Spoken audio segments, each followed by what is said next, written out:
मैं कह रहा हूँ रुक जाओ। पीछे से आती गंभीर तीखी आवाज पर भी वो रुकी नहीं थी। बारिश में भीगती वो कांपती हुई सड़क के बीचों बीच आ चुकी थी। मैं आपकी इस हरकत को कभी माफ नहीं करूंगी। अच्छा नहीं किया आपने मेरे साथ, वो चीखी। रात के 8 बजे वहां सन्नाटा था क्योंकि बारिश की वजह से लोग अपने अपने घरों को जा चुके थे। ऐसे में वो तेज कदम लिए उसके पीछे था और वो रोती और गुस्से से आगे बढ़ रही थी। रुको यार, वो चिल्लाया, चेहरे पर गुस्सा, आंखों में बही रुकावट जो हर बार मुश्किल से आती। तुम्हारा दिमाग खराब है क्या? मरना चाहती हूँ? उसकी आवाज कड़कदार थी मगर अंदर कहीं घबराहट भी छुपी हुई थी। आपको इससे क्या, मैं मर भी जाऊं तो आसानी हो जाएगी आपके लिए, वो भीगती हुई कांपती आवाज में बोली तो देवराज राठौर के कदम जैसे जमीन में जम गए थे। कुछ पल खामोशी में सिर्फ बारिश का शोर था। फिर वो धीरे से उसके करीब आया। बारिश की बूंदों के बीच इन दोनों की सांसें उलझ गई थीं। तुम्हें लगता है मैं तुमसे नफरत करता हूँ? उसके बोलने में ठंडापन था।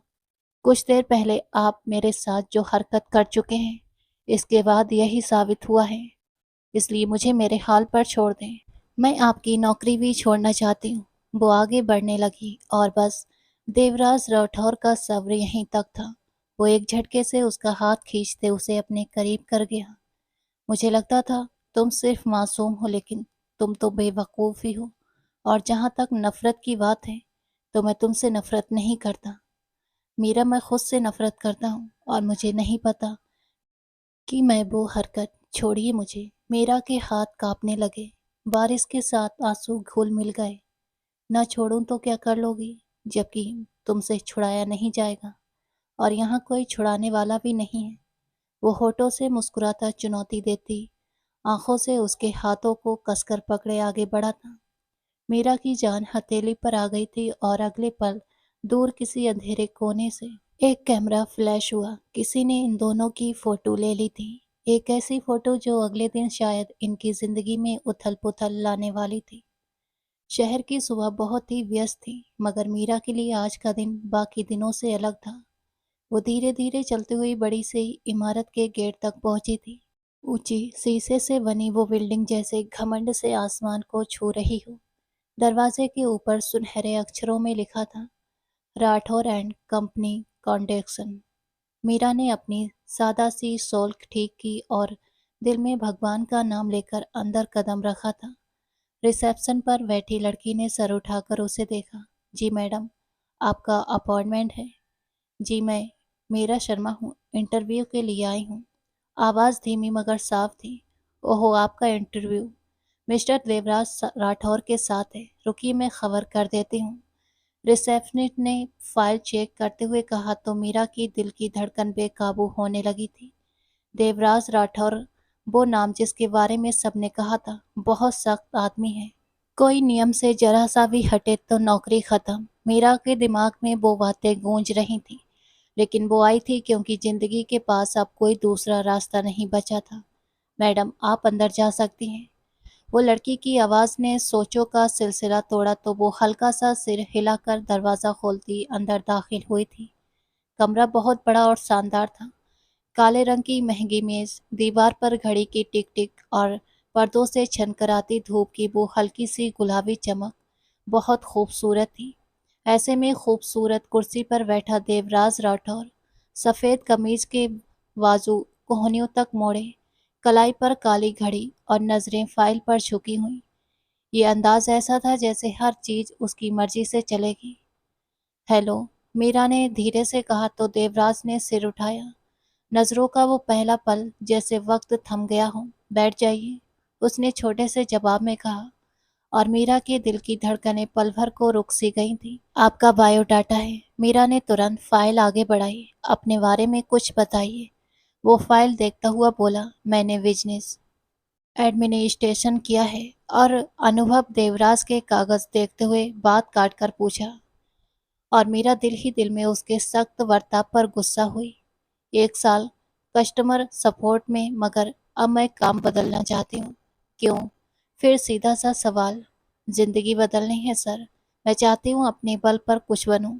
वो सर झुकाकर बोली, और देवराज के होठों पर हल्की सी ताने मारने वाली लकीरें उभरी। सब यही कहते हैं लेकिन कुछ ही समय में अपनी पुरानी जिंदगी में लौट जाते हैं। उसने ताना मारते हुए फाइल बंद की। आपको अंदाजा है ये पद किस स्तर का है? गलती की कोई गुंजाइश नहीं होती यहाँ, और मुझे ऐसे लोग नहीं चाहिए जो भावनाओं से फैसले करें। उसने मना करना चाहा।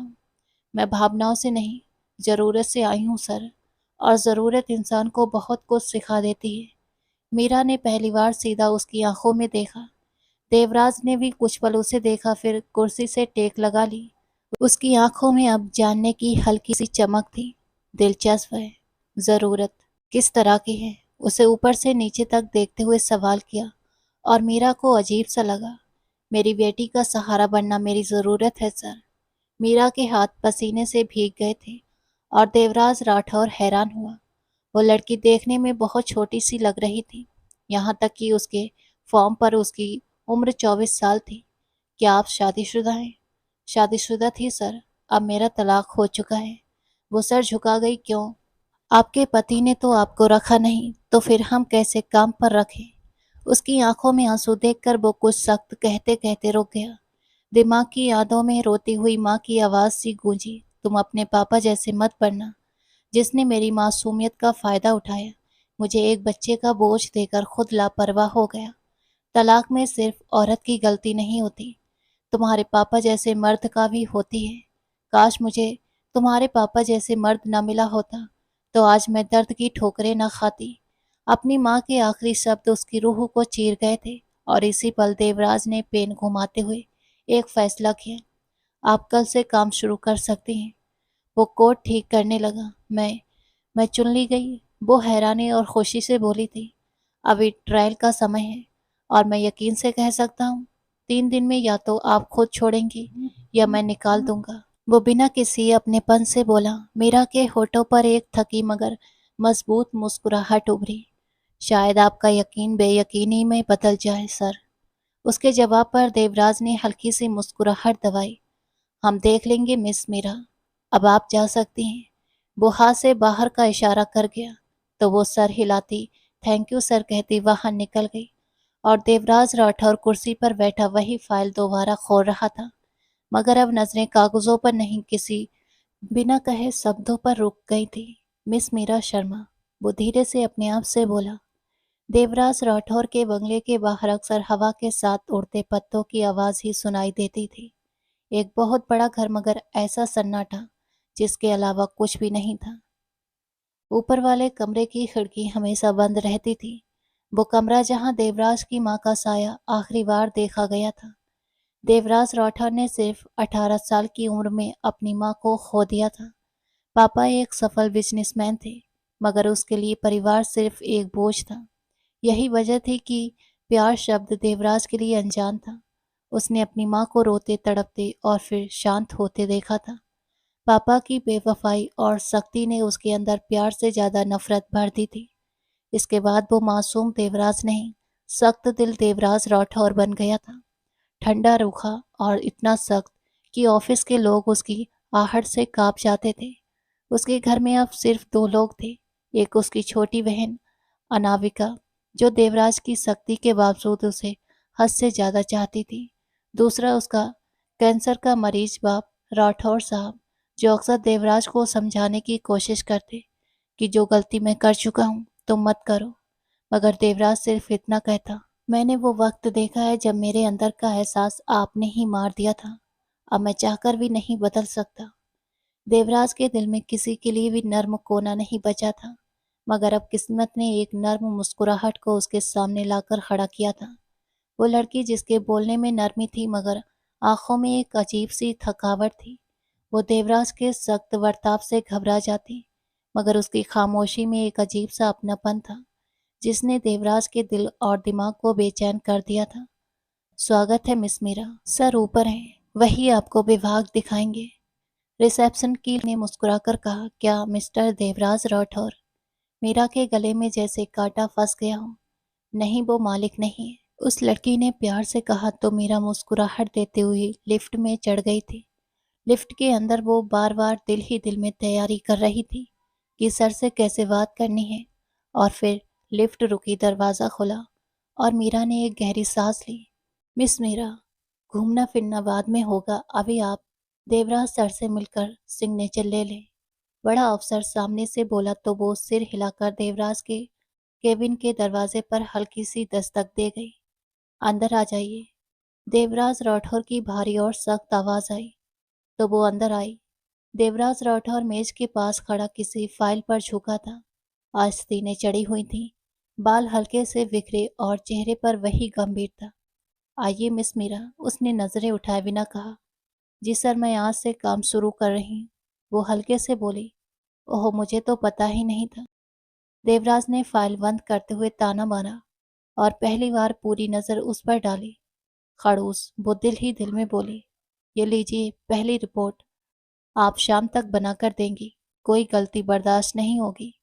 वो फाइल उसकी तरफ बढ़ा गया। जी सर, कोई गलती नहीं होगी। मीरा ने तुरंत सिर हिलाया, मगर किस्मत ने जैसे तय कर लिया था कि आज उसकी इज्जत नहीं रहनी थी। यही वजह थी कि फाइल लेने को आगे आती मीरा मेज पर रखे कॉफी के कप से टकराई और कप सीधा फाइलों पर उलट गया। देवराज की मेज की फाइलें, नोटपैड, सब पर कॉफी बह गई थी। हे भगवान, मीरा की जुबान से अचानक निकला, माफ कीजिएगा सर, ये गलती से गलती। देवराज ने मेज पर हाथ मारा, चेहरा लाल हो गया था।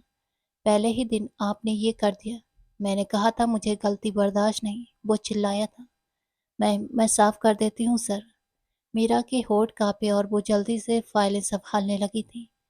कोई कपड़ा तो नहीं मिला तो वो अपने दुपट्टे से ही फाइलें साफ करने लगी।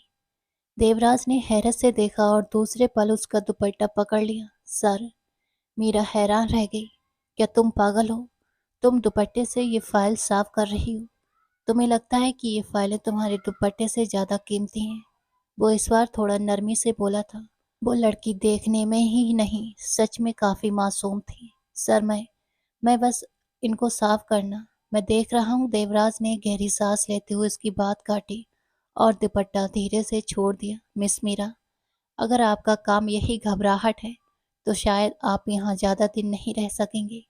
एक तो आपने मेरी कॉफी गिरा दी, फिर फाइलें खराब कर दी और फिर अपना दुपट्टा भी खराब कर लिया। वो दुख से बोला। माफ कीजिए सर, मैं कॉफी नई बनवा लाती हूँ और फाइलों का भी नया प्रिंट निकलवा देती हूँ। वो शर्मिंदा सी बोली। और दुपट्टा उसका क्या? देवराज की आंखों में कुछ पलों के लिए दिलचस्पी उभरी और मेरा अजीब सी उलझन में घिरी। वो धुल जाएगा सर, वो धीरे से बोली। जरूरी नहीं हर दाग धोने से मिटने वाला हो। खैर, अब आप जा सकती हैं। वो कहता हुआ हटा तो वो जल्दी से ओके सर कहती वहां से जाने लगी। दिल अभी तक तेजी से धड़क रहा था, मगर होठों पर एक मुस्कुराहट थी। मिस्टर देवराज शायद इतने भी खतरनाक नहीं जितने लगते हैं। इनको दुपट्टे की इज्जत करना आती है। और दूसरी तरफ देवराज अपनी कुर्सी से टेक लगाकर खिड़की के बाहर देख रहा था। ये लड़की या तो बहुत मासूम है या बहुत खतरनाक है, उसने खुद से धीरे से कहा। रात के 10 बजे मीरा ने अपनी बेटी अनाया को सीने से लगाए रखा था। उसके बाद सहलाते हुए वो उसे सुलाने की कोशिश कर रही थी। कमरे की हल्की रोशनी में शांत माहौल के अंदर उसके फोन की स्क्रीन चमकी तो वो थोड़ी हैरान और परेशान होकर पहले फोन और फिर बेटी को देखने लगी। अनाया गहरी नींद में जा चुकी थी, इसलिए वो धीरे से उसे बिस्तर पर लेटाकर फोन की स्क्रीन देखने लगी। और सामने जाना पहचाना नंबर देखकर मीरा की सांस एक पल को रुक सी गई। दिल अचानक डर के बोझ के तले दब गया। उसे उम्मीद थी कि शायद ये शख्स दोबारा न लौटे, मगर वो गलत थी। बुरी यादें इंसान का पीछा जल्दी नहीं छोड़ती। ये क्या चाहता है अब? उसके सीने में घुटन सी महसूस हुई।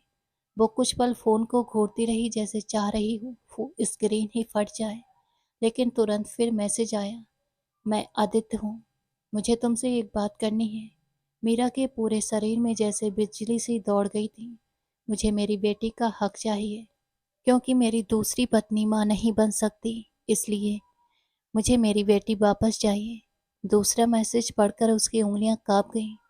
3 साल पहले यही बच्ची उसकी जिंदगी की सजा बनी थी और आज इसी बच्ची को वो शख्स अपनी जीत समझकर मांग रहा था। शायद इंसान जिस चीज से भाग रहा होता है वो चीज उसके सामने कभी न कभी आ ही जाती है। मीरा के आंसू पलकों के किनारे आ खड़े हुए थे। वो धीरे से बिस्तर से उतरी ताकि अनाया की नींद खराब न हो। ये कैसे हो सकता है? वो खिड़की के पास जाकर खड़ी हुई। सामने बारिश की ठंडी बूंदें शीशे पर गिर रही थीं, जैसे उसके दिल की तड़प बयां कर रही हूँ। क्यों? जब वो पैदा हुई थी तब तो तुम्हें उससे नफरत थी ना? तब तो ठुकरा दिया था इसे। यहाँ तक कि बेटी पैदा करने पर मुझे भी तलाक दे दिया था। तो फिर आज क्यों याद आई है इसकी? क्या सिर्फ मेरी जिंदगी ही उजाड़नी थी? उसने कांपते हाथों से मैसेज टाइप किया था। उस वक्त मुझे बहुत सी इच्छाएं थी, बेटे की चाहत थी, और अब भी है, लेकिन अब मेरी मजबूरी है कि मेरी दूसरी पत्नी मां नहीं बन सकती और मुझे उससे बहुत प्यार है। मैं उसे तलाक नहीं दे सकता, इसलिए मुझे ना चाहते हुए भी उसकी खातिर बेटी चाहिए। उसका जवाब तुरंत आ गया, जैसे वो इसी चीज का इंतजार कर रहा था। और उसके जवाब पर मीरा ने हैरानी और गुस्से के मिले जुले एहसास से मोबाइल को देखा था। लेकिन अब वो मेरी बेटी है। अगर तुम्हारी पत्नी बच्चे पैदा नहीं कर सकती तो मैं क्या करूं? बेशक तुम्हारी यही सजा है। तुमने मेरा घर उजाड़ा था। भगवान ने तुमसे मेरी बद्दुआ का बदला लिया है। वो गुस्से से टाइप कर गई थी। बच्ची तो मुझे चाहिए हर हाल में और हर कीमत पर। अगर तुम प्यार से नहीं दोगी तो कोर्ट का रास्ता मेरे पास है ही, और तुम अकेली मेरा कुछ नहीं बिगाड़ सकती। उसके जवाब पर मीरा के अंदर कुछ टूट कर बिखरा था। तुम स्वार्थी तो थे ही, लेकिन इतना घटिया निकलोगे मुझे आज पता चला है। जाओ, जो मर्जी कर लो। मैं एक माँ हूँ, और एक माँ अपने बच्चे के लिए किसी भी हद तक जा सकती है। उसने जल्दी जल्दी साफ जवाब लिखा। ठीक है, तो फिर कोर्ट में मुलाकात होगी। तुम भूल मत जाना, मैं एक जिद्दी मर्द हूँ। किसी भी कीमत पर अपनी बात मनवा लूंगा। अगर तुम नहीं दोगी तो कोर्ट दे देगी और मैं बच्चा लेकर रहूंगा। उसके कड़वे जवाब पर मीरा का हाथ कांप गया था। उसने मोबाइल यूं सीने से लगा लिया जैसे अनाया को खुद में छुपा रही हूँ। कुछ भी हो जाए, मैं अपनी बेटी किसी को नहीं दूंगी। पहले मेरी बेटी को लेकर ही इस इंसान ने मुझे तलाक दिया, और अब जब बच्चा नहीं हो रहा तो फिर मुझसे मेरी इकलौती कीमती चीज, मेरी बेटी छीनना चाहता है। कहीं वो सच में छीन न ले। उसने बिस्तर की तरफ देखा। अनाया आंखें बंद किए सुकून से सो रही थी। वो मासूम सा चेहरा, वो छोटी छोटी हाथ, वही तो उसकी सब कुछ थी। तलाक के बाद, उसने अपने भाई बहनों के बुरे बर्ताव के बाद, और फिर दुनिया की तरह तरह की बातों के बाद, वही तो उसके लिए चैन की वजह थी। अनाया की तरफ बढ़ते हुए मीरा के कदम लड़खड़ाए। वो झुककर अनाया के माथे पर प्यार करने लगी। मैं तुम्हें कभी किसी को नहीं दूंगी। तुम मेरी सांस हो, मेरी आखिरी उम्मीद, मेरी पूरी दुनिया। वो धीरे से बोली, जैसे अपनी आत्मा को यकीन दिला रही हो। लेकिन इस बार वो कमजोर औरत नहीं थी, अब वो एक मजबूत माँ भी थी। इसलिए अब की बार डर के साथ गुस्सा और पक्का इरादा भी था। अब वो भागने वाली नहीं थी, क्योंकि अब वो माँ थी, और माँ हर हाल में बच्चे के लिए लड़ती है, चाहे दुनिया के खिलाफ क्यों ना लड़ जाना पड़े। मैं टूट सकती हूँ, झुक नहीं सकती अनाया। अनाया मेरी है और मेरी ही रहेगी। आदित्य क्या कोई भी आ जाए, मुझे मुझे तुमसे कोई नहीं छीन सकता मेरी जान, वो हिम्मत से बोली। शाम ढल रही थी। ऑफिस की खिड़कियों से हल्की रोशनी अंदर आ रही थी, जैसे हर चीज थक कर शांत हो गई हो। मगर मीरा का दिल सुकून में नहीं था। मोबाइल बार बार कांप रहा था, हर घंटी उसके दिल पर चोट बनकर गिर रही थी। बच्ची मुझे चाहिए, कोर्ट में देख लेना। हजार बार कह चुका हूं कि मेरी पत्नी माँ नहीं बन सकती। वो बच्ची मेरी आखिरी उम्मीद है, तुम्हारी माँ बनने की हैसियत नहीं। ऐसी धमकियां सुबह में उसको आ रही थीं, जिनको पढ़कर मीरा की आंखें नम हो गई थीं। सांस कांपने लगी थी। आखिर क्यों? तब मेरी बच्ची इसे जहर लगती थी। अब इसके लिए उसने मुझे ठुकराया था, मुझे तलाक दिया था। आज अचानक बाप बनने का शौक क्यों? जब मुझे बेटी पैदा करने पर तलाक दे सकता है, तो उसे औलाद ना देने पर तलाक क्यों नहीं दे रहा? और जहां तक प्यार की बात है, तो वो झूठ है आदित्य। आदित्य जैसा मर्द कभी किसी से प्यार नहीं कर सकता। उसका दिल कल से जैसे किसी ने मुट्ठी में भींच लिया हो। वो होठ मजबूती से दबाकर आंखें बंद करके बैठी थी कि दरवाजा जोर से खुला और देवराज अंदर दाखिल हुआ था। चेहरा हमेशा की तरह सख्त, नजरों में कड़क संजीदगी थी। क्या चल रहा है? उसकी आवाज बर्फ की तरह ठंडी थी। मीरा चौंक कर सीधे हुई। काम कहाँ तक हुआ है? हाथ बांधकर पूछा तो मीरा ने घबरा कर आंखें साफ की। सर, काम काम हो रहा है, वो हकलाई और देवराज ने गुस्से से फाइल मेज पर पटकी। हो रहा है? हो चुका होता अगर आपके नाटक न हो रहे होते। 15 मिनट से मैं आपको केबिन्स के दरवाजे से देख रहा हूँ। कभी आप फोन पर लगी हैं तो कभी सोचों में डूबी हुई हैं। किसके साथ इतनी लंबी बातचीत हो रही है आपकी? क्या काम का कोई ध्यान ही नहीं है? वो तीखी और गुस्से भरी आवाज में बोला और मीरा कांपते हुए सिर झुका गई। उसी पल उसका फोन दोबारा से बजा तो मीरा ने तुरंत उसे दबाया जैसे कोई राज छुपा रही हो। लेकिन देवराज की नजर तेज थी। वो खामोशी से उसके साथ एक कदम आगे आया। फोन दीजिए। हाथ आगे बढ़ाया। सर, ये पर्सनल है। मीरा चौंक कर पीछे हुई तो उसकी नज़र तनी। मैंने कहा फोन दीजिए। अभी मैं भी देखूं कि आप ऑफिस में काम के दौरान किसके साथ लगी हुई हैं। उसकी बात पर मीरा की सांस रुक गई थी। उसे अंदाजा था देवराज से बहस करना भड़कते शेर के सामने हाथ डालने के बराबर है, इसलिए हिचकिचाकर फोन उसे थमा दिया और देवराज ने खामोशी के साथ सारे मैसेज देखे। चेहरा और सख्त होता गया, जबड़े भींच लिए और जैसे गुस्सा रोकना मुश्किल हो रहा हो। ये तुम्हारा एक्स पति है? धीरे से पूछा तो मीरा ने धीरे से सिर हिला दिया। आंखों में आंसू आ गए। वो मेरी बेटी चाहता है, केस करेगा। अचानक बेटी कैसी याद आ गई? देवराज ने ताने वाली हंसी हंसी। फिर उसकी आंखें खतरनाक हद तक गंभीर हो गई थीं। और आप बैठकर रोती रहना चाहती हैं? वो बोहें उठाकर बोला। मैं अकेली हूँ, डर लगता है सर। मीरा की आवाज भर आई थी और देवराज ने एक झटके से फोन मेज पर फेंका। डर से परेशानी हल नहीं होती, दुनिया कमजोरों को खा जाती है। वो उसके करीब झुका, इतना करीब कि मीरा की सांस रुक गई। याद रखो, तुम जितना उससे डरोगी वो उतना ही तुम पर हावी होगा। अपनी पर्सनल समस्याओं को ऑफिस से दूर रखो तो अच्छा है।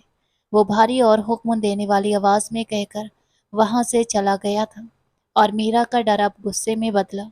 वो मुंह बनाकर उसकी पीठ को घूरती रह गई थी। कितना खड़ूस इंसान है। बंदा थोड़ा हौसला ही दे देता है।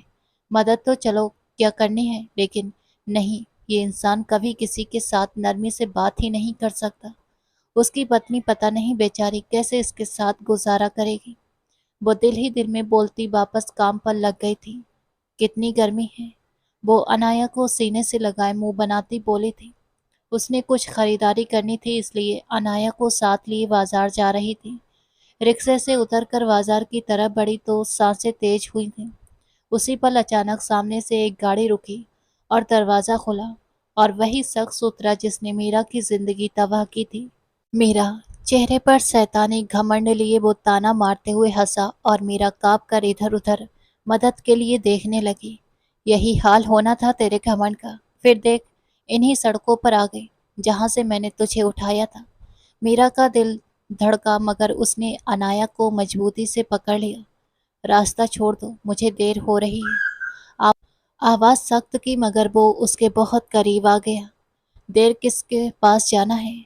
उस अमीर बॉस के पास जिसको इम्प्रेस करने के लिए ऐसी चालें चल रही हूँ। मीरा की आंखें नम हो गईं। सारी खबर है तुम्हें मेरी। भगवान के लिए मेरा पीछा छोड़ दो। वो गुस्से और बेबसी से बोली क्योंकि आदित्य काफी समय से उसको धमकियों भरे मैसेज भेजकर तंग कर रहा था। हाँ, यही तो बात है, मुझसे पीछा छुड़ाकर तुम मजे कर रही हो। उसने अनाया की तरफ हाथ बढ़ाया। अब ये मुझे चाहिए। सुना तुमने? मेरी दूसरी पत्नी मां नहीं बन सकती। मुझे बारिश चाहिए।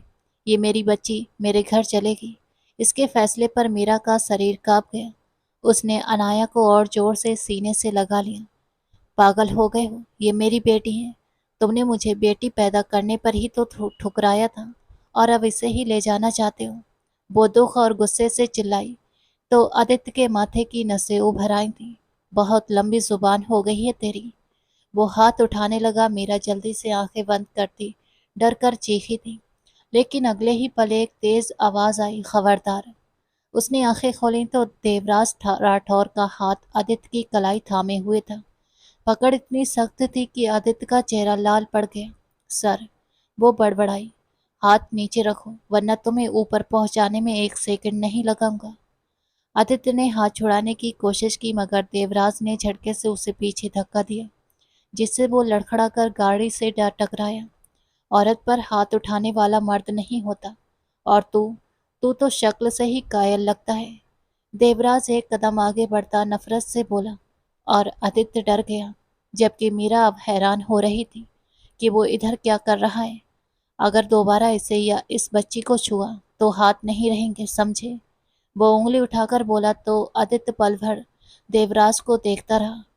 फिर देख लूंगा तुझे, कहकर गाड़ी में बैठा और वहां से चला गया। पीछे देवराज राठौर एक गहरी सांस भरकर मीरा के पास आया। तुम ठीक हो? न जाने वो सवाल कर रहा था या बता रहा था, लेकिन बोलने का अंदाज पहली बार बहुत नर्म से था। मैं डर गई थी। मीरा अनाया को थामे आंखों में आंसू लिए बोली, तो देवराज की नजरों में पल भर के लिए सख्ती पिघली थी। उसने जेब से रुमाल निकाल कर उसे दिया। आप इधर कैसे? चलिए मैं आपको छोड़ देता हूँ। इधर मेरी बहन की सहेली का घर था। मैं उसे छोड़ने आया था तो आपको देखकर रुक गया। वो अपनी गाड़ी का दरवाज़ा खोलने लगा और मीरा ने चौंक कर उसे देखा। वो रूखा इंसान जो उसकी पर्सनल समस्याओं को नहीं समझता था, अब उसके साथ एक ढाल बनकर खड़ा था। मीरा के दिल की धड़कन तेज हुई थी। थैंक यू, उसने धीरे से सिर झुकाकर कहा। ये शब्द बहुत कम है। वो कंधे उचका गया और पहली बार मीरा को लगा शायद किस्मत इतनी जालिम नहीं है। आज का दिन शायद खुशी का होना चाहिए था, मगर इस घर में खुशी की रोशनी पल भर को भी न ठहर सकी थी, क्योंकि कुछ देर पहले डॉक्टर ने धीरे से कहा था, बधाई हो, बेटी हुई है। ये खुशी का पल था, मगर उसके पति आदित्य का चेहरा काला पड़ गया। बेटी? उसके मुंह से जैसे जहर निकला था। तुमने मुझे बेटा क्यों नहीं दिया? ये तुम्हारी लापरवाही है, तुम्हारी नाकामी है। वो उसके सर पर आकर चीखा था। उसकी आंखों में सिर्फ शर्मिंदगी और गुस्सा था। वो शर्मिंदगी जो परिवार में अच्छे नाम और वंश की इच्छा से आई थी। कुछ देर में ही घर का माहौल बदल गया। मेहमान जिन्होंने बधाई देनी थी खामोशी से चाय पीकर चले गए। आदित्य ने मीरा का ड्रप लगा हाथ पकड़कर जोर से खींचा तो वो दर्द से करा उठी। तुमने मुझे नीचा दिखा दिया। लोग क्या कहेंगे? मेरा परिवार क्या कहेगा? मीरा ने कांपते होठों से कुछ कहना चाहा, मगर वो उस पर हाथ उठा गया था और बेसुध सी मीरा का सर घूम गया। बच्ची के रोने की आवाज़ कमरे में गूंजी तो मीरा ने आदित्य के डर से तुरंत झुककर अपनी गोद में नन्ही सी जान को संभाल लिया। ये हमारी बेटी है। ये बच्ची सिर्फ तुम्हारी है।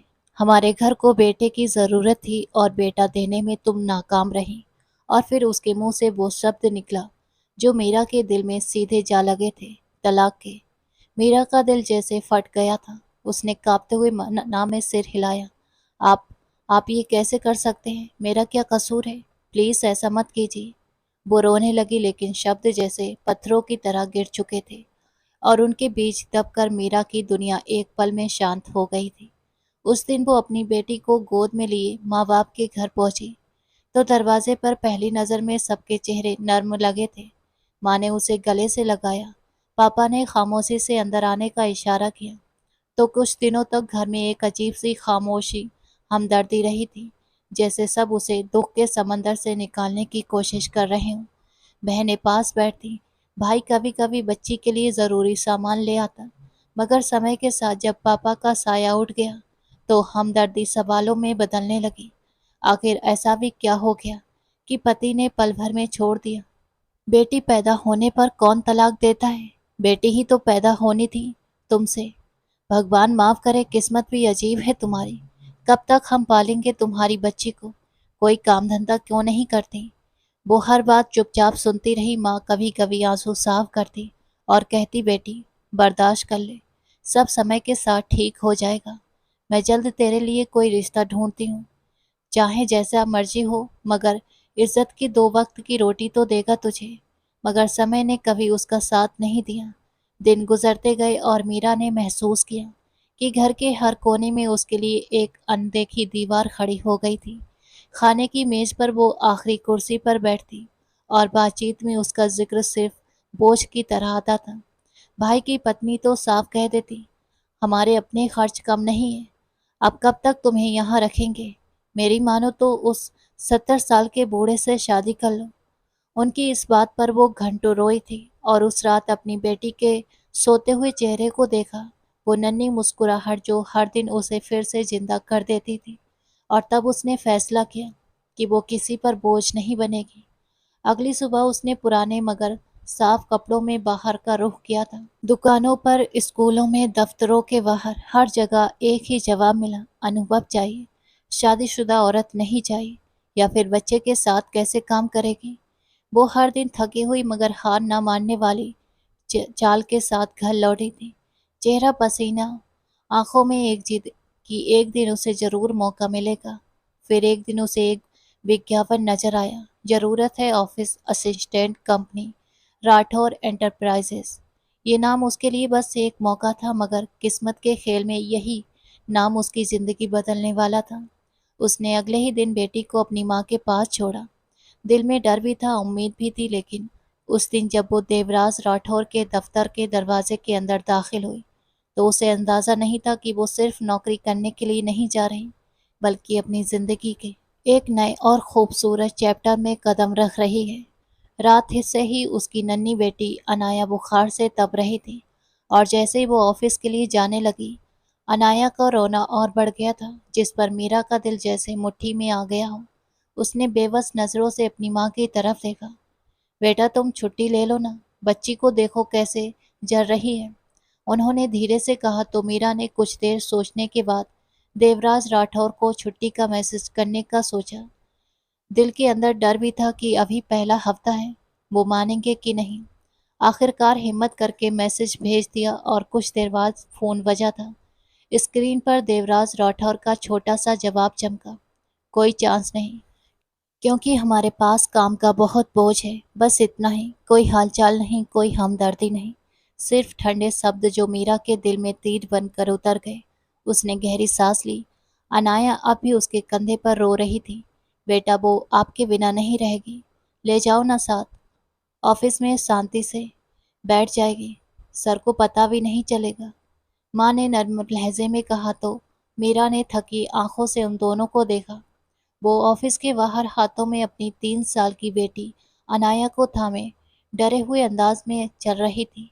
अनाया की आंखें आधी खोली थी, माथे पर बुखार की गर्मी, और मीरा के दिल में एक ही ख्याल, अगर इन्होंने ऑफिस से निकाल दिया तो मैं कहाँ जाऊंगी। लेकिन किस्मत ने शायद आज के दिन उसके लिए कुछ और ही लिखा था। ठीक इसी समय जब वो अपने केबिन में बैठने लगी, तब देवराज राठौर ऑफिस के अंदर आया था। काले 3 पीस सूट में झलकती हुई गंभीरता और आंखों में शांत गुस्सा, और पूरी इमारत जैसे उसके आने से सहम गई हो। पहले गार्ड ने झुककर सलाम किया, फिर रिसेप्शन पर लड़की ने जल्दी से फाइलें सीधी करते हुए हेलो कहा था। सारा स्टाफ भी उसके सामने खड़ा होकर नमस्ते कर गया था, और वो चुपचाप जाने लगा। शुक्र है अनाया को नहीं देखा, वो दिल ही दिल में बोली ही थी कि अनाया की खांसी ने एकदम सन्नाटा तोड़ा। और अपने ऑफिस में जाते देवराज की नज़र इस आवाज़ की तरफ मुड़ी, और पहली नज़र में वो रुक गया। ये बच्चा कहाँ से आया। वो उनके बीच वापस आया और मीरा की जान निकालने वाली हो गई थी। जिस बात का डर था वही हुआ। किससे छुपकर आप अपने बच्चे को ऑफिस लेकर आई हैं। देवराज की भारी आवाज ने जैसे बिजली दौड़ा दी हो। सारा स्टाफ खामोश रहा, और मीरा के होठ कांप गए। सॉरी सर, अनाया को बुखार है, मैं अकेली तो सिर्फ आज ये ऑफिस है, कोई पार्क नहीं, अगर आगे से ऐसा हुआ तो आपकी नौकरी खत्म। देवराज ने उसकी बात काटी और मीरा की आंखों में आंसू भर आए। जी सर, वो बहुत मुश्किल से बोली। तो देवराज ने नजरें हटा ली, मगर जाते जाते न जाने क्यों एक पल को इस बच्ची की आंखों में देखता रह गया था। वही भोलापन, वही मुस्कुराहट, कुछ था जो उसे पल भर के लिए शांत कर गया। और फिर पूरा दिन वो बच्ची की मासूमियत को सोचता रहा, और मीरा अपनी बेइज्जती को। खैर, छुट्टी के बाद मीरा बच्ची को गोद में लिए ऑफिस से निकली। बस स्टॉप पर पहुंचकर वो मुस्कुराती हुई अपनी बेटी का मन बहलाने लगी कि इसी पल एक काली गाड़ी सामने आकर रुकी। गाड़ी में बैठा देवराज राठौर पल भर को रुका। उसने देखा मीरा अपनी बच्ची का माथा चूम रही थी। उसके होठों पर वही नरमी थी जो देवराज की माँ के होठों पर होती थी। देवराज के हाथ ने सीट को कसकर पकड़ा। फिर अचानक ड्राइवर को इशारा करते हुए दरवाज़ा खोलकर बाहर आया। कदम धीरे धीरे उसकी तरफ बढ़ने लगे और मीरा ने चौंक कर उसे देखा। सर आप यहाँ? उसका दिल एक पल को रुक गया, मगर देवराज कुछ देर उसे देखता रहा। फिर धीरे से बोला, बच्ची को डॉक्टर के पास लेकर जाइए, मैं छोड़ देता हूँ। नहीं सर, मैं चली जाऊंगी, अकेले चलने की आदत है मुझे, वो मना कर गई और देवराज ने गहरी सांस ली। मैं बहस नहीं कर रहा, हुक्म दे रहा हूँ। वो सख्त हुआ। मम्मा पापा, अनाया की हल्की सी आवाज़ गूंजने लगी और देवराज के होठों पर पहली बार एक हल्की सी मुस्कुराहट उभरी, वो जो खुद भी महसूस नहीं कर पाया। हाँ मम्मा, अनाया धीरे से करहा रही थी। आंखें और माथा तप रहे थे। हम डॉक्टर के पास जा रहे हैं, मेरी जान हिम्मत करो। मीरा परेशानी से बोलते हुए उसके माथे पर अपने दुपट्टे से पसीना पोंछने लगी और ड्राइविंग सीट पर बैठा देवराज गुस्सा दबाते हुए सड़क की भीड़ देख रहा था। ये ट्रैफिक भी ना वो पड़वा रहा है। ऐसे वक्त पर ट्रैफिक लगना ज़रूरी होता है क्या? मेरा बाथरूम भी सड़क से बड़ा होगा। वो ताना मारते हुए जाम देखने लगा और मीरा ने थका सा सांस लिया। चिंता मत कीजिए, पहुंच जाएंगे। उसकी बात पर देवराज ने शीशे से उसे देखा। चिंता? बच्ची को इतना तेज बुखार है और कह रही हो चिंता मत करो। तुम्हें बस डरना आता है, फिक्र करना नहीं, वो मुंह बनाकर बोला। मुझे अपनी बच्ची की फिक्र नहीं होगी तो आपको होगी क्या? मीरा ने तड़प कर कहा और अगले ही पल शर्मिंदा सी हो गई। मेरा मतलब है सॉरी। और बात ना बनती देख सॉरी कह दिया और उसकी मासूमियत पर देवराज कुछ पल के लिए खामोश हो गया। फिर भीड़ हटी तो गाड़ी आगे बढ़ी। मम्मा पानी। अनाया की मासूम कमजोर सी आवाज आई तो मीरा घबरा कर बैग खोलने लगी, मगर पानी की बोतल गायब थी। ये लो। देवराज ने अपनी पानी की बोतल उसे पकड़ाई। मुझे अपनी बेटी की बहुत फिक्र है, एक पानी तो तुम रख नहीं सकती।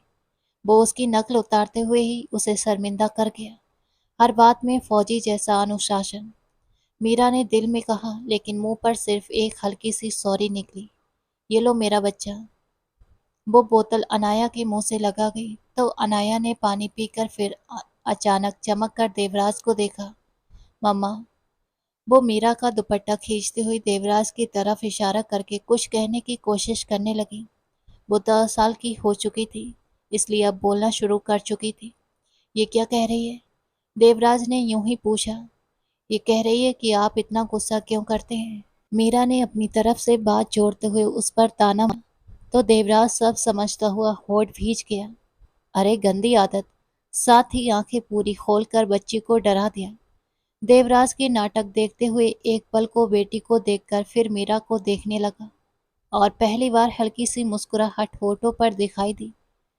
मुझे इसलिए गुस्सा आता है क्योंकि लोग बहुत तंग करते हैं मुझे, तुम्हारी मम्मी की तरह। तुम्हारी मम्मी भी मुझे बहुत तंग करती हैं। वो भी कंधे उचकाते हुए उसके अंदाज में जवाब दे गया और मीरा का मुंह खुला का खुला रह गया। क्या? बिल्कुल नहीं, मैं आपको कब तंग करती हूँ? वो इनकार करने लगी तो देवराज ने अर्थपूर्ण नजरें उठाई, जैसे कह रहा हो वाकई यही लगता है मुझे, और मुस्कुराहट छुपाते हुए सामने देखने लगा। कुछ देर बाद गाड़ी क्लिनिक के सामने रुकी तो मीरा अनाया को कंधे से चिपटाए बाहर निकली थी।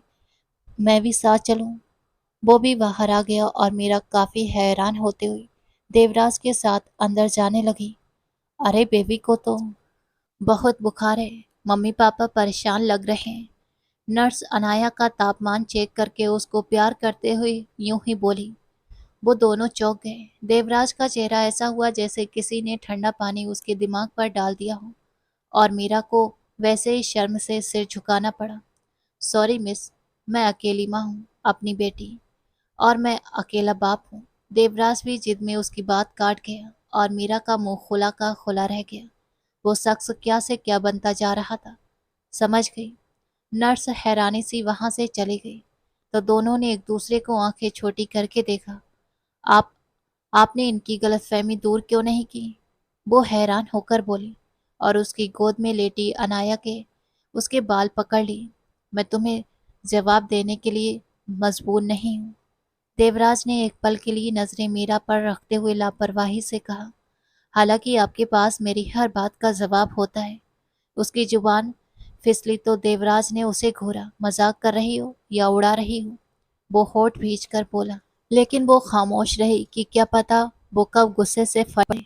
इसी पल नर्स दोबारा से आई और डॉक्टर के पास जाने की इजाजत दी।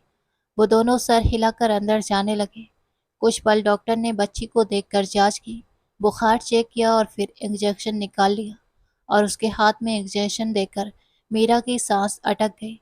इंजेक्शन नहीं प्लीज, मुझे मुझे इससे बहुत डर लगता है, वो घबरा कर बोली। और डॉक्टर समेत देवराज भी उसे हैरानी से देख गया। अनाया जिसके इंजेक्शन लगना था वो इंजेक्शन देखकर हंस रही थी और उसकी माँ यूं ही घबराने लगी थी। ये तुम्हारे लिए नहीं, अनाया को लगना है, देवराज ने ताना मारा। लेकिन लेकिन मुझे इससे डर लगता है। वो आंखें बंद कर गई। उसकी बेटी जब भी बीमार हुई थी वो अपनी माँ को सावधानी के तौर पर साथ लेकर जाती थी, ताकि अनाया के जब भी इंजेक्शन लगे तब वो ही उसे पकड़कर, क्योंकि मीरा को इंजेक्शन बिल्कुल भी पसंद नहीं था।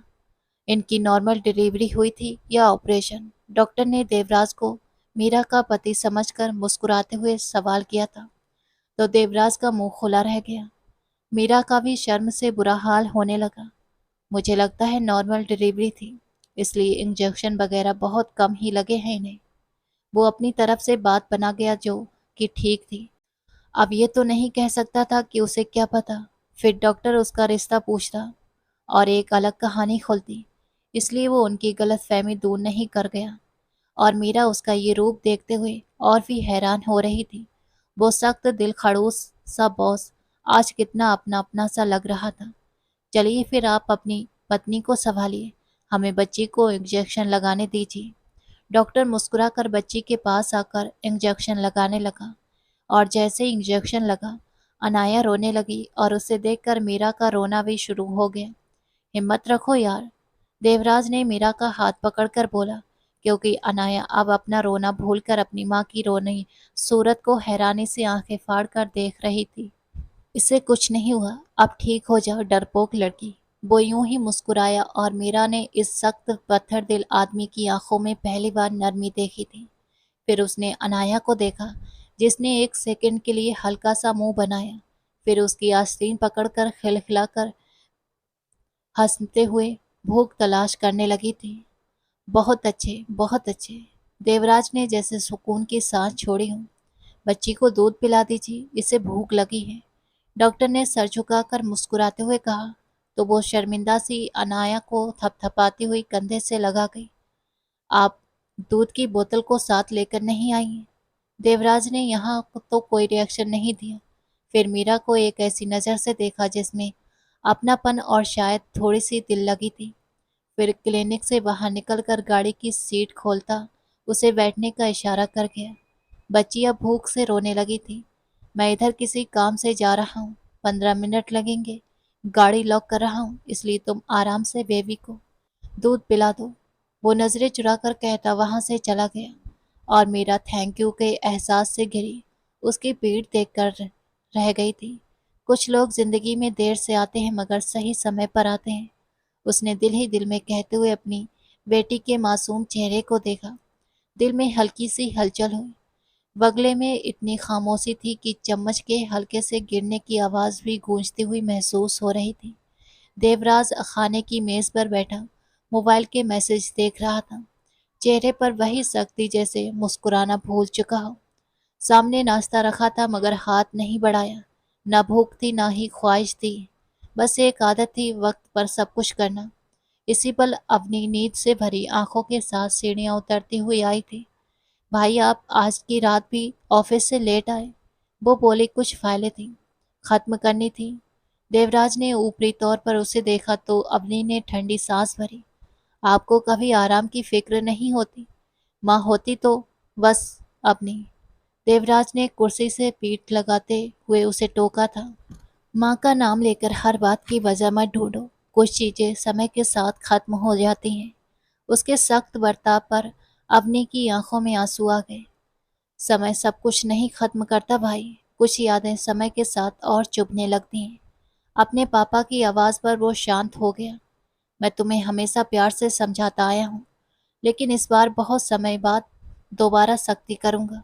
कि मुझे जल्दी तुम्हारी शादी और फिर बच्चे देखने हैं। वो अंतिम फैसले के अंदाज में बोले तो एक पल के लिए उसके चेहरे पर सख्ती टूटती हुई महसूस हुई थी, मगर फिर वो उठ खड़ा हुआ।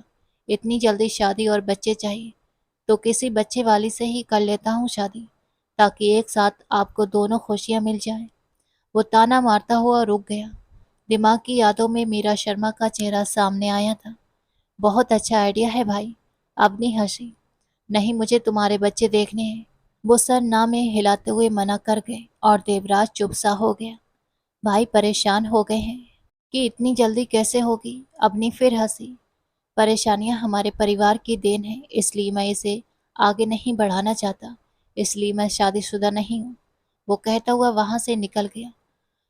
पीछे वो दोनों अफसोस से एक दूसरे को देखकर रह गए थे। वो कॉफी पी रहा था जो उसने अभी अभी ऑर्डर की थी, और अब हाथों की उंगलियां मेज पर हल्की हल्की बजाकर अपने दिमाग को शांत करने की कोशिश कर रहा था कि उसकी नज़र यूं ही इधर उधर भटकती हुई अचानक एक कोने में जाती हुई थम गई थी। वो मीरा थी। सामने बैठा शख्स कोई हंसते हुए कुछ कह रहा था और मीरा भी हल्की मुस्कुराहट के साथ जवाब दे रही थी। उन्हें यूं देखकर देवराज के माथे पर एक हिजाब सा आ गया। दिल में अजीब सी हलचल। ये किसके साथ है और इतनी खुश। उसने बिना चाहे नजरें चुराने की कोशिश की। मुझे क्या, जहाँ चाहे जाए, जिसके साथ चाहे बैठे, मुझे क्या फर्क पड़ेगा। लेकिन अगले ही पल वो खुद ही इस सोच पर मुस्कुराया। हाँ, बहुत फर्क पड़ता है। एक पल, दो पल, और फिर वो खुद पर काबू न रख सका। कुर्सी से उठकर जेब में हाथ डाले, चेहरे पर एक गंभीर सा भाव लिए उनकी मेज की तरफ बढ़ गया। वाह, बड़ी अच्छी महफिल लगी हुई है। वीकेंड मनाया जा रहा है। उसकी आवाज़ नॉर्मल थी, मगर अंदर का तूफान शब्दों से साफ झलक रहा था। और उसे देखकर वो दोनों चौंक गए। सर, आप यहाँ? वो हैरानी से कहते हुए उठ खड़ी हुई, लेकिन देवराज ने उसे इग्नोर करते हुए सामने बैठे लड़के को ऊपर से नीचे तक देखा था। लगता नहीं था तुम्हें इतनी जल्दी किसी अच्छे दोस्त की ज़रूरत पड़ जाएगी। या फिर यही तुम्हारा पति है? उसने फिर हल्का सा खिंचा हुआ लहजा अपनाया था। मीरा की आंखों में हैरत और उलझन की अजीब सी छाया उतरी थी। नहीं सर, ये मेरे पति नहीं है। ये तो, अरे सच में, देवराज ने बात काटी। अच्छा है, खुश रहो। वैसे मैंने तो सोचा था तुम ऐसी वैसी नहीं लड़की हो। थोड़ा तो वक्त चाहिए होगा। बेचारी अनाया भी बहुत छोटी है। मीरा कुछ कहने वाली थी, मगर देवराज की बातों ने उसे रोक लिया। लेकिन चलिए, इतना तो पता चल गया कि आप जल्दी नॉर्मल हो जाती हैं। तारीफ के काबिल है। ये शब्द उन दोनों को तीर की तरह लगा था। मीरा ने पलकें झपकाई, आंसू रोके। सर, आपका लहजा। मेरा लहजा क्या? देवराज ने एक आंख उठाकर उस लड़के को फिर से देखा, जैसे खुद को हैरान दिखा रहा हो, मगर आंखों के अंदर एक जलन भड़क रही थी। बेकार की बात। वो जाने लगा, मगर एक पल को रुका। वैसे काफी अच्छी जगह है। यहाँ अकेली कॉफी पी जाए तो स्वाद कम नहीं होता।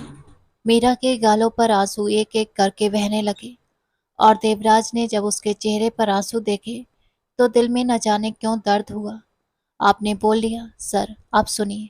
मुझे नहीं पता आप भाभी को कैसे जानते हैं, लेकिन आपका तरीका बहुत ही गलत है। उसके भाभी कहने पर देवराज के कदम यूं ही हैरानी से रुक गए थे। मुझे लगता है आप गलत फहमी में हैं। मैं मीरा भाभी का दोस्त नहीं, बल्कि इनका देवर था। मेरा नाम नकुल है। मैं यहाँ इसलिए आया था कि इस मसले का हल निकाला जाए, जो मेरा भाई दोबारा इस मासूम औरत से बच्चा छीन कर खड़ा कर रहा है। बदकिस्मती से मेरे सगे भाई ने मेरे लाख समझाने के बावजूद इन्हें बेटी पैदा होने पर तलाक दिया। नकुल हकीकत बताने लगा, और देवराज ने मीरा को देखा, जो सिर झुकाए हुए थी। वो झूठ बोल रहा था कि उसकी दूसरी पत्नी मां नहीं बन सकती। हकीकत में वो खुद अब बाप नहीं बन सकता था। देवराज हैरान हुआ और मीरा की हिचकियां बंद गईं। मैं यही साफ करने के लिए भाभी से मिलना चाहता था। मेरे भाई आदित्य का पिछले साल एक बहुत बड़ा हादसा हुआ था। उसके बाद उसे पता चला कि वो अब बाप नहीं बन सकता, इसलिए अब वो अपनी बच्ची की कस्टडी मांग रहा है। मैं इसलिए आया था कि कानूनी तौर पर और नैतिक तौर पर इनका साथ दूं, क्योंकि मैं नहीं चाहता कि मेरा भाई दोबारा इस मासूम की ज़िंदगी खराब करे। भगवान ने उसके साथ जो किया वो बिल्कुल ठीक किया, लेकिन वो अब भी सबक सीखे बिना अपना मतलब सोच रहा है। ये सब सुनकर देवराज अंदर ही अंदर गुस्से से जल उठा, लेकिन मीरा पर तरस भी आ मुझे मुझे माफ करना। मैं समझा कि कोई बात नहीं सर। वो गाल साफ करते हुए वहां से जाने लगी और देवराज राठौर बालों में हाथ फेरता हुआ अपनी गलतफहमी पर पछताता रह गया था। अरे आप मीरा हो ना? देवराज जो अवनी को लेकर घर जा रहा था, किसी जरूरी काम के सिलसिले में उसके साथ ऑफिस आया, तो अवनी की नजर यूं ही मीरा पर गई तो चेहरे पर अचानक खुशी खिल उठी थी। जी। मीरा जो फाइलें समेट रही थी, होठों पर मामूली सी मुस्कुराहट लिए उसे पहचानने की कोशिश करने लगी। पहचाना आपने? अवनी बोली। जी आप अवनी हो ना? वो उसके कॉलेज में सीनियर थी और काफ़ी मशहूर थी, इसलिए अवनी ने तुरंत उसे पहचान लिया था। आप यहाँ? वो हल्की सी आवाज़ में बोली। हाँ मैं इधर काम करती हूँ, और आप? मीरा आंखों में छुपी हुई थकावट के साथ मुस्कुराकर बोली। देवराज राठौर मेरे भाई हैं। खैर मीरा आप वैसी की वैसी प्यारी हैं, जरा भी नहीं बदली। अवनी ने पास आकर मीरा का हाथ थामा। साथ बैठी दूसरे काम करने वाली लड़कियां यूं ही जलने लगी। Thank you dear. वो सिर्फ मुस्कुरा सकी थी। शादी हो गई आपकी कि नहीं? आपको पता है मैं अपने भाई के लिए लड़की देख रही हूँ, कोई आप जैसी हसीन सी। वो खिलखिलाकर बोली। इसी समय देवराज वहां से आने लगा था। अरे राम राम, आप अपने इतने सुंदर भाई के लिए इस तलाकशुदा एक बच्ची की मां ढूंढ रही हैं? उसके साथ वाली ताना मार कर हंसी तो मीरा का चेहरा तुरंत उतर गया था। वो शर्मिंदा सी होकर मुंह फेर गई थी। क्या आप तलाकशुदा हैं? और फिर बच्चा भी है? ना बाबा ना। तो फिर तो आप सुंदरता में ही आगे थी, किस्मत में पीछे रह गई। अवनी हैरान हुई, जबकि देवराज को इन सब का यूं मीरा का मजाक बनाना अच्छा नहीं लगा, तो आगे बढ़ा। वैसे भी वो कल की अपनी हरकत पर शर्मिंदा था। अवनी, ऑफिस में हल्की फुल्की बातचीत अच्छी है, मगर तुम्हें अंदाजा होना चाहिए कि किसी की पर्सनल परेशानियां या मां होने का मजाक नहीं बनाना चाहिए। तरीके से बात करो। उसकी चेतावनी पर अवनी ने अपनी हंसी रोकी। भाई मैं बस इतना कह रही थी कि मीरा कितनी सुंदर है, लेकिन फिर भी तलाक हो गया। कुछ तो। खैर बहुत बहुत माफ करना मीरा, अगर आपको बुरा लगा हो। वो तुरंत माफी मांग गई थी। मीरा सिर्फ सर हिला सकी थी। उसकी आंखों में शर्मिंदगी और दर्द का मिला जुला एहसास था। देवराज ने जब उसे देखा तो उसके अंदर कुछ टूटकर बिखरता हुआ महसूस हुआ था, मगर बाहर वो सख्ती का नाटक किए खड़ा रहा। उसका दिल चाहा कि वो मीरा की आंखों में आंसू आने से रोक ले, मगर दिमाग ने उसे तुरंत रोक दिया। वो रिपोर्ट कहाँ है? ये तो गलत फाइल है। देवराज की आवाज पूरे हॉल में गूंज उठी थी, और वापस जाता हुआ स्टाफ परेशान हो गया। सर ये मिस मीरा का काम था, उन्होंने ही ये फाइल जमा की थी। बड़ा अफसर नरमी से बोला, और मीरा की जान निकलने वाली हो गई थी। मिस मीरा, आप मेरे केबिन में आइए। वो इधर उधर देखता हुआ कुछ धीमा सा होकर वापस अपने ऑफिस में चला गया था, और मेरा धड़कते दिल के साथ उसके केबिन में जाने लगी। आज माँ की तबीयत खराब थी, तो अनाया के लिए ऑफिस से जल्दी जाने का सोचा था, लेकिन यहाँ नया बखेड़ा खड़ा हो गया था। सर वो गलती से, वो हकलाई थी। आदित्य की तरफ से आने वाली लगातार धमकियों की वजह से वो पहले ही बहुत परेशान थी। मिस मीरा, काम के प्रति सीरियस रहना सीखिए। अपनी ये बेवकूफ़ी भरी भावनाएं घर पर छोड़कर आइए। वो इतने दिन से देख रही थी कि वो जब जब संभलने की कोशिश करती, देवराज की बात हर बार उसके हौसले को परखती थी। फिर भी जाने क्यों जब भी देवराज पास आता, मीरा के दिल की धड़कनें तेज हो जाती, जैसे उसकी आंखों में सिर्फ गुस्सा नहीं, कोई और अधूरी कहानी छुपी हो। मिस मीरा, क्या आपको पता भी है कि आपने क्या किया है? वो बिना किसी अपनेपन से बोलता हुआ अपनी कुर्सी से उठकर उसके पास आया। सर मैंने चेक किया था, उसे स्टाफ पर रिसर्च करनी थी, मगर बहाने गलतियों को ठीक नहीं करते। या तो सीखिए या छोड़ दीजिए। वो उसकी बात काट गया, और मीरा के लिए जमीन जैसे सिकुड़ गई हो। चेहरा लाल, आंखों में आंसू तैरने लगे, मगर वो खुद को रोके रही। देवराज ने एक पल उसके आंसू देखे, और जाने क्यों पहली बार उसके चेहरे से नजरें हटा ना सका। मुझे आज ही फाइल चाहिए। अब आप ज़्यादा समय तक काम करेंगी और मुझे मेरी ज़रूरत के हिसाब से फ़ाइल तैयार करके देंगी। अब आप जा सकती हैं। उसने सख्ती छुपाकर फ़ाइल बंद करते हुए ही उसे थमाई और मीरा की जान निकल गई। मगर सर, समय तो ख़त्म हो गया है और फिर शाम भी हो रही है। Sir please. वो घबराई। तो क्या? आधे शहर के ऑफिस 9 बजे तक खुले रहते हैं। बैंक, दुकानें, हर जगह लोग काम करते हैं। यहाँ तक कि यहाँ भी कुछ लोग ज़्यादा समय रुक कर काम कर रहे हैं। आपको दिक्कत नहीं होनी चाहिए। अपना काम खत्म कीजिए और जाइए। वो हुक्म सुनाता हुआ बैठ गया और मीरा के कदम धीरे धीरे कमरे से निकले।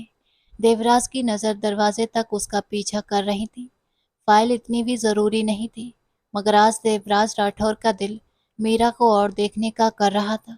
उससे बात करना उसे हमेशा से अच्छा लगता था। उसके दिल में आज एक नया एहसास जागा, जिसे वो खुद भी छुपाने लगा था। घड़ी की सुइयां 8 बजने का इशारा कर रही थी, मगर पूरा ऑफिस सन्नाटे में डूबा रहा। बत्तियों की हल्की चमक, कंप्यूटर और कागजों की आवाज़ उसके केबिन में ही गूंज रही थी। ज़्यादा समय रुककर काम करने वाले सभी धीरे धीरे जा रहे थे और मीरा की जान मुट्ठी में आ रही थी। खैर, भगवान का नाम लेकर वो 3 घंटों की मेहनत से देवराज राठौर की ज़रूरत के हिसाब से फाइल तैयार कर चुकी थी, इसलिए तेजी के साथ देवराज के ऑफिस की तरफ बढ़ने लगी। दूसरी तरफ देवराज कोट कंधे पर रखे, चेहरा वैसा ही सख्त लिए ऑफिस से निकलने लगा। दोनों एक ही वक्त पर दरवाजे पर पहुंचे और उसी पल दोनों की आपस में जोरदार टक्कर हुई। मीरा का सर अचानक देवराज के सीने से लगा और वो पल जैसे वहीं थम सा गया था। ऑफिस की रोशनी दोनों के चेहरों पर हल्की सी पड़ी और सांसें एक दूसरे के करीब आ गई थीं। उसने नजरें उठाई तो देवराज की आंखों की गहराई उसके सामने थी। वो बहुत करीब थे और फिर जैसे देवराज के जज्बातों ने वह जाने का फैसला कर लिया हो। उसने धीरे से अपना हाथ उठाया और मीरा के गाल पर रखकर नरमाहट महसूस की। वो पहली बार इतना पास था कि उसकी उंगलियों की खुशबू, उसकी हल्की सी गर्मी, मीरा के अंदर कोई चीज हिला गई थी। पल एक छोटा सा था, मगर हर पल में दुनिया बदलती हुई महसूस हुई थी। मीरा के सीने में दिल जोर से धड़का था। दूर रहिए। वो झट से पीछे हटी। आंखों में गुस्सा आ गया। आप आपने ये क्या किया? क्यों किया? उसकी आवाज में दर्द और शर्मिंदगी दोनों घुल गए थे और देवराज का चेहरा भी कुछ पल के लिए शर्मिंदा हो गया और फिर वो नॉर्मल हो गया। तुम एक तरह से बेसहारा थी, मैं सिर्फ तुम्हें सहारा दे रहा था। उसका अंदाज अर्थपूर्ण था। आप अपनी इस तरह की बातें अपने पास रखिए। समझिए, मैं ऐसी वैसी लड़की नहीं हूँ। वो चिल्लाकर कहते हुए हाथ में पकड़ी फाइल उसकी तरफ फेंक कर, आंखों में आंसू, दिल के अंदर अजीब सी बेइज्जती और घबराहट लिए तेजी से ऑफिस के रास्ते से बाहर निकल गई। कदम लड़खड़ा रहे थे, सांस फूल रही थी। वो बार बार अपने आंसू पोंछने की कोशिश कर रही थी कि कहीं वो उसे कमजोर न समझ ले। बाहर हल्की बारिश वाली रात थी, लेकिन उसके अंदर जैसे तूफान मच चुका था। अचानक उसे पीछे से किसी के भारी कदमों की आवाज आती महसूस हुई, मगर वो रुकी नहीं। अगले पर देवराज राठौर ने सख्ती से उसका हाथ पकड़ लिया। मीरा झटके से पलटी, चेहरा भीगा, आंखें नम और दिल पूरी तरह से धड़कता हुआ लगा था। मैं कह रहा हूँ रुक जाओ। मैं आपकी कोई बात नहीं सुनना चाहती। आप जो हरकत मेरे साथ कर चुके हैं ना।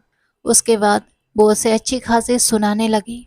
बारिश में भीगती वो कांपती हुई सड़क के बीचों बीच आ चुकी थी। मैं आपकी इस हरकत को कभी माफ नहीं करूंगी। अच्छा नहीं किया आपने मेरे साथ। वो चीखी थी। रात के 8 बजे वहां सन्नाटा था, क्योंकि बारिश की वजह से लोग अपने अपने घरों को जा चुके थे।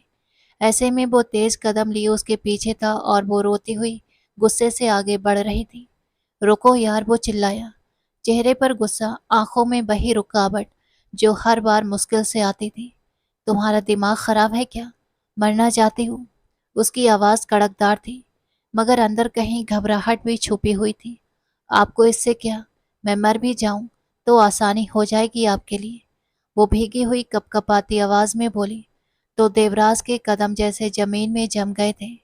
कुछ पल खामोशी में सिर्फ बारिश का शोर था। फिर वो धीरे से उसके पास आया। बारिश की बूंदों के बीच उन दोनों की सांसें उलझ गई थीं। क्या तुम्हें लगता है कि मैं तुमसे नफरत करता हूँ? उसके बोलने में ठंडापन था। कुछ देर पहले आप मेरे साथ जो हरकत कर चुके हैं, इसके बाद यही साबित हुआ है। इसलिए मुझे मेरे हाल पर छोड़ दीजिए। मैं आपकी नौकरी भी छोड़ना चाहती हूँ। वो आगे बढ़ने लगी और बस देवराज का सब्र यहीं तक था। वो एक झटके से उसका हाथ खींचते हुए उसे अपने पास कर गया। मुझे लगता था तुम सिर्फ मासूम हो, लेकिन तुम बेवकूफ़ भी हो। और जहाँ तक नफरत की बात है, तो मैं तुमसे नफरत नहीं करता। मीरा, मैं खुद से नफरत करता हूँ। इसलिए वो हरकत। छोड़िए मुझे। मीरा के हाथ कांपने लगे। बारिश के साथ आंसू घुल मिल गए थे। ना छोड़ूं तो क्या कर लोगी, जबकि तुमसे छुड़ाया भी नहीं जाएगा और यहाँ कोई छुड़ाने वाला भी नहीं है।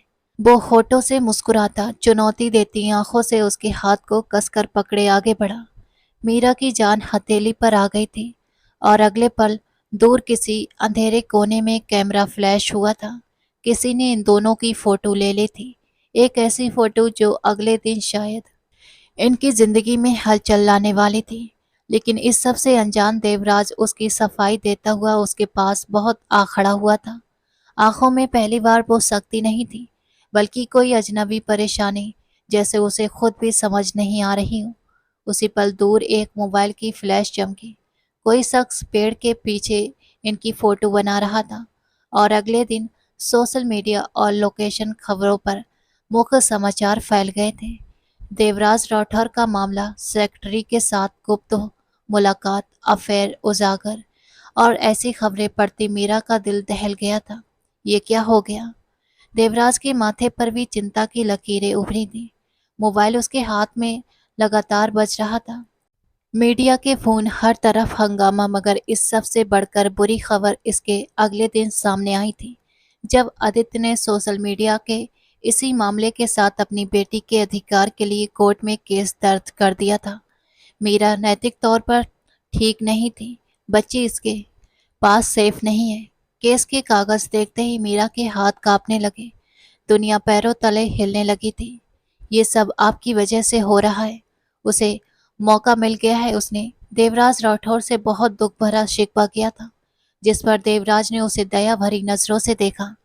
वही लड़की जो सब कुछ बर्दाश्त कर रही थी, सिर्फ अपनी मासूम बेटी के लिए। अपनी आंखों में डर, चेहरे पर सब्र और होठों पर टूटती हुई दुआएं थी। देवराज ने पहली बार बिना सोचे, बिना किसी गुस्से के सीधा फैसला किया। ये जंग अब तुम अकेली नहीं लड़ोगी, मैं तुम्हारे साथ हूँ। तुम्हारी बेटी तुमसे कोई नहीं ले सकता। उसने उस दिन उसे हौसला नहीं दिया था, बल्कि मोबाइल उठाया, वकील का नंबर भी डायल किया था और सख्त लहजे में हुक्म दिए थे। हिम्मत रखो, वो धीरे से बोला। आज उनके केस की पहली सुनवाई थी। मीरा काफी डरी सहमी सी दुपट्टा मजबूती से अपने चारों तरफ लपेटे हुए थी। उसके हाथ कांप रहे थे, दिल जैसे बहुत जोर से धड़क रहा था। अनाया को आज वो घर पर छोड़ आई थी कि इस भीड़ भाड़ में कहीं उसकी तबीयत खराब न हो जाए, जबकि सामने आदित्य अपने वकील के साथ पूरे आत्मविश्वास के साथ खड़ा था। आंखों में घमंड, चेहरे पर अकड़। मीरा को यूं देख रहा था जैसे वो बहुत जल्द उसे नीचा दिखा देगा। और यही वजह थी कि मीरा डरी हुई थी और देवराज साथ चलते हुए उसे हिम्मत देने की कोशिश कर रहा था। कुछ देर में जज ने केस शुरू किया तो आदित्य के वकील ने ऊंची आवाज में कहा, जज साहब, मेरे मुवक्किल यानी कि आदित्य साहब बहुत ही जिम्मेदार नागरिक हैं। बच्ची इनके पास बेहतर भविष्य रखती हैं, जबकि मीरा जी मेंटली ठीक नहीं है। इन्हें इमोशनल परेशानी है और ये साबित है कि इन्होंने खुद ही पारिवारिक जिंदगी से दूरी बनाई थी, जबकि इन दिनों इनके गलत संबंध भी सामने आ रहे हैं, जिसका सबूत ये तस्वीरें हैं। उसकी बात पर देवराज की आंखें छोटी हो गई थी। मीरा ने सिर झुका लिया, उसकी सांस अटक गई थी। आदित्य के वकील ने तस्वीरें, कुछ मैसेज और अपनी लिखित अर्जी पेश की। सब कुछ ऐसा जैसे कि वो अब बहुत अच्छा पापा हो और मीरा एक कमजोर माँ। फिर मीरा का वकील खड़ा हुआ, आवाज शांत मगर तीखी थी। जज साहब, मीरा जी ने ना तो घर छोड़ा था, न बेटी को कभी नुकसान पहुंचाया। हकीकत यह है कि आदित्य जी ने मेंटल प्रेशर और बेटी पैदा करने के जुर्म से इसे तलाक दिया था। फिर उसने वो ऑडियो रिकॉर्डिंग्स कोर्ट को सुनाई, जिसमें आदित्य गुस्से और घमंड से कह रहा था, मुझे बच्ची चाहिए वरना मैं तुम्हें चैन से जीने नहीं दूंगा। मेरी नई पत्नी बच्ची पैदा नहीं कर सकती। इसलिए ये बच्ची मेरी है। कमरा पल भर को सन्नाटे में डूब गया था। देवराज ने गवाह के तौर पर नकुल को बुलाया था। जज साहब, मेरे भाई आदित्य को शादी के बाद बहुत सी मेंटल प्रेशर हुआ था। हमने इसे समझाने की कोशिश की मगर वो घमंड में अंधा होकर फैसला करता रहा। उसने हकीकत में बेटी पैदा होने पर मीरा को तलाक दिया था और बच्ची मीरा के पास सेफ है। वो एक बहुत अच्छी माँ है। कोर्ट में कई नजरें आदित्य की तरफ घूम गईं, जिसके चेहरे का रंग उड़ गया था मगर उसने खुद को संभालने की कोशिश की। कुछ देर तक जज ने दोनों वकीलों की बातें सुनी और फिर लिखते हुए कोर्ट की सुनवाई समाप्त की। बातें ध्यान देने योग्य हैं। आगे के सबूतों की जांच की जाएगी। अगली सुनवाई 1 महीने बाद। तब तक बच्ची माँ के पास रहेगी। मीरा के पैरों में ताकत कम पड़ी मगर वो खड़ी रही। शायद उम्मीद के सहारे कि अभी फैसला नहीं हुआ। फिर कोर्ट के बाहर देवराज उसके सामने आ खड़ा हुआ था। चेहरा सख्त, अंदाज लापरवाह सा मगर आंखों में चिंता छुपी हुई थी। डरो मत, केस मजबूत है। अगली सुनवाई पर फैसला हमारे फेवर में होगा। मीरा ने अपनी सिसकी रोकी।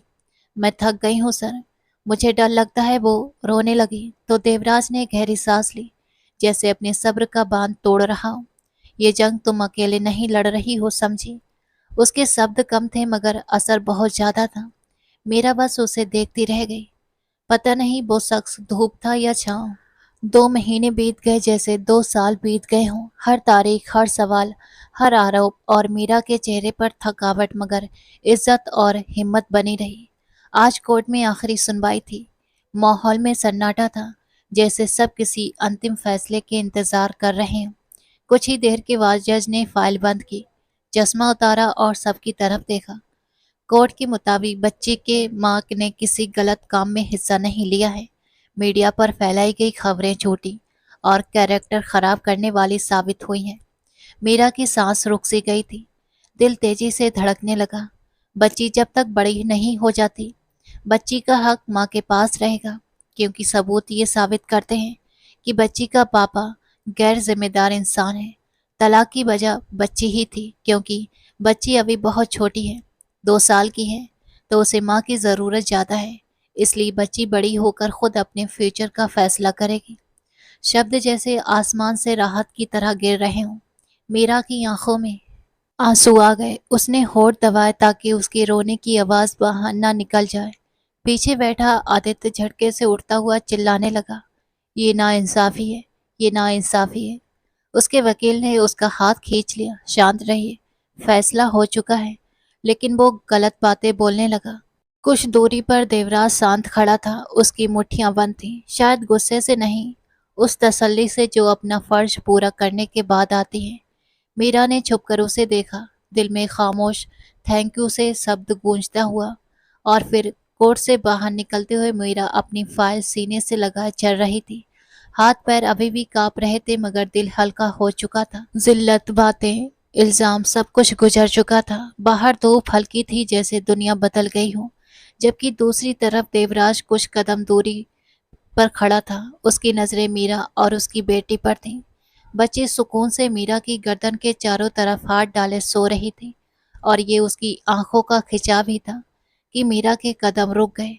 वो मुड़ी तो नजरें उस पर पड़ी। दोनों के बीच अजीब सी खामोशी थी। थैंक यू, आपके बिना शायद मैं ये सब कुछ नहीं कर पाती, उसने पास आकर धीरे से कहा।